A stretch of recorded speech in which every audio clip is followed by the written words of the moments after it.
রাতের নীরব গ্রাম, চারদিকে ঝিঁঝি পোকার ডাক, দূরে কোনো কুকুরের ডেকে ওঠা, সব মিলিয়ে নিস্তব্ধতার এক অন্যরকম সুর।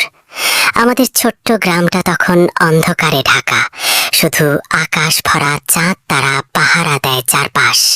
ধীরে ধীরে পূর্ব আকাশ লাল হতে থাকে, ভোরের প্রথম আলো ছুঁয়ে দেয়, শুরু হয় গ্রামের নতুন একটি দিন।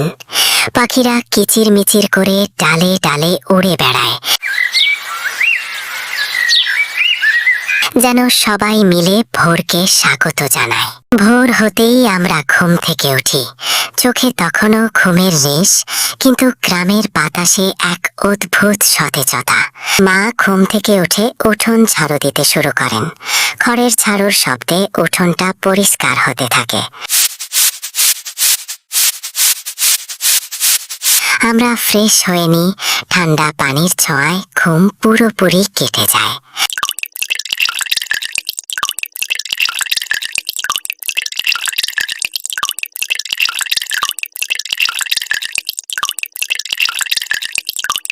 তারপর মা গরু দহন করেন।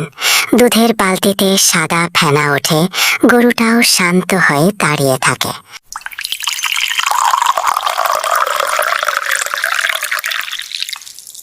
এই দৃশ্য আমাদের প্রতিদিনের, তবু কত আপন।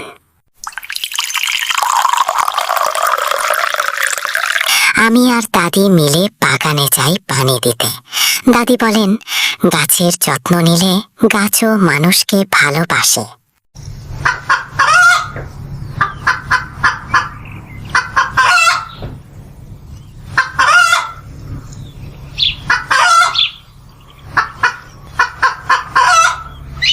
মা এরপর রান্নাঘরে ঢোকেন। চুলায় আগুন জ্বলে ওঠে, শুকনো কাঠের টুকরো থেকে ধোঁয়ার গন্ধ ছড়িয়ে পড়ে।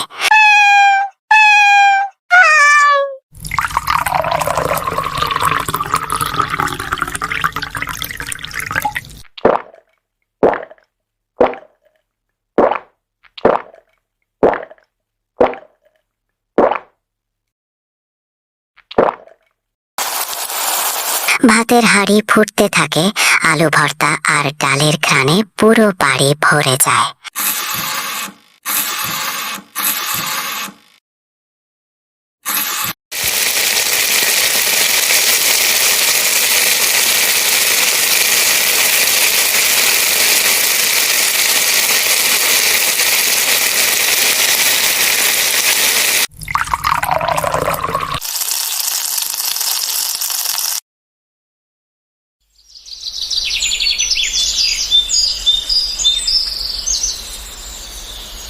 আমরা সবাই উঠোনে পাটি পেতে খেতে বসি।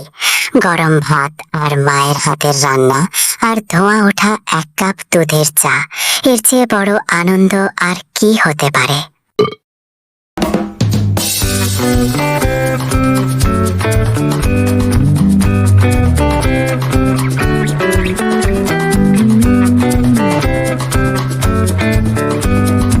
খাওয়া শেষ হতেই বাবা আমাদের ছাগল আর ভেড়াগুলো নিয়ে মাঠের দিকে রওনা দেন।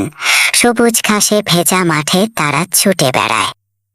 বাবা লাঠি হাতে ধীরে ধীরে হেঁটে যান। এটাই বাবার প্রতিদিনের কাজ। দুপুরের দিকে আমি আর দাদি মিলে বাড়ির পাশে কয়েকটা গাছ লাগাই। দাদি মাটিতে গর্ত করেন, আমি পানি ঢালি। দাদি বলেন, গাছ বড় হলে তোদের মতো ছায়া দেবে। তার কথাগুলো মনে গেঁথে যায়।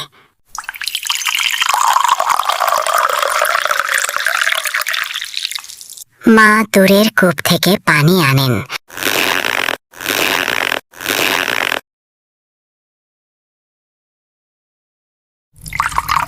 কলস নিয়ে সরু মাটির পথ ধরে হেঁটে যান তিনি।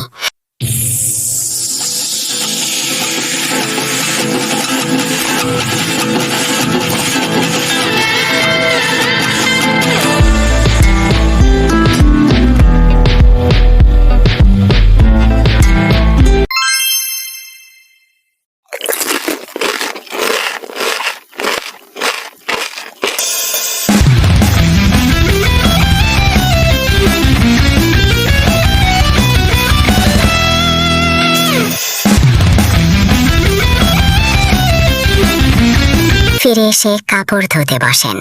পানির ছপছপ শব্দ, সাবানের গন্ধ, সব মিলিয়ে দুপুরের উঠানটা জীবন্ত হয়ে ওঠে।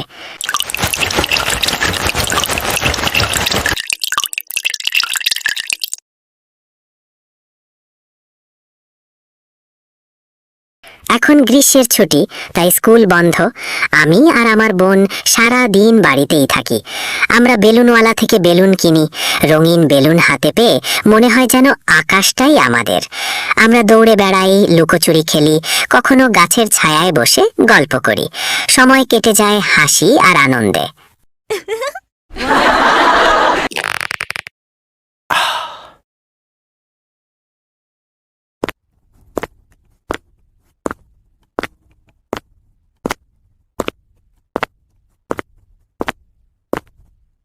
বিকেল গড়িয়ে সন্ধ্যা নামে। আকাশে লালচে আলো, মাঠ থেকে পাখিরা ঘরে ফেরে।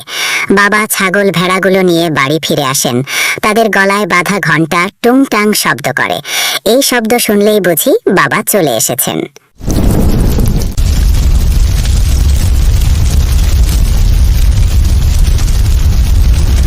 মা আবার রান্নায় বসেন। রাতের খাবারের প্রস্তুতি চলে।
আমরা সবাই হাত মুখ ধুয়ে একসাথে খেতে বসি।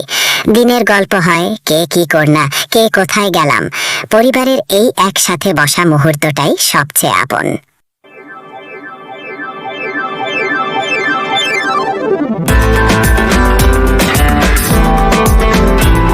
খাওয়া শেষে উঠানটা ধীরে ধীরে শান্ত হয়ে আসে।